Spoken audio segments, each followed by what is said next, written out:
जिथे मतमोजणी सुरू आहे तिथे विनायक पाटील आमचे प्रतिनिधी आता आपल्यासोबत आहेत। विनायक, बरेचसे कल इतर दोन महापालिकेच्या तुलनेमध्ये भिवंडी आणि मालेगावपेक्षा पनवेलचे कल आहेत ते जास्त फास्ट हाती येतात। सध्या तुझ्याकडे काय तपशील मिळतात?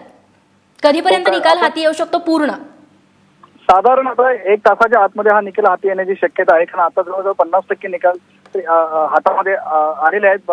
आपण जर पाहिलं तर कल ह्या ठिकाणचे पॅनल पद्धतीने प्रभाग पद्धतीने निवडणूक झाली होती आणि प्रभाग पूर्णपणे हे एका साईडलाच निवडून दिले दिसतात, कारण बीजेपीला या ठिकाणी जवळजवळ 21 ते 22 सीट विजयी झालेले आहेत आणि संपूर्ण 4 जे प्रभाग होते 4 बीजेपी आहेत।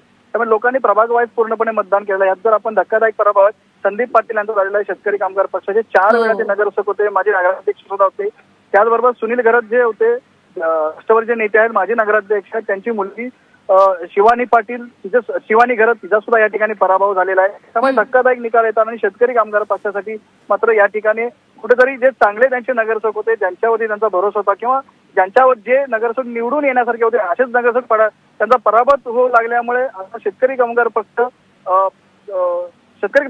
पक्षासाठी ही धोक्याची घंटा आहे। हो, निश्चित। विनायक, तुमच्याकडून अपडेट्स घेत राहू। तुर्तास धन्यवाद तुम्ही दिलेल्या या माहितीबद्दल।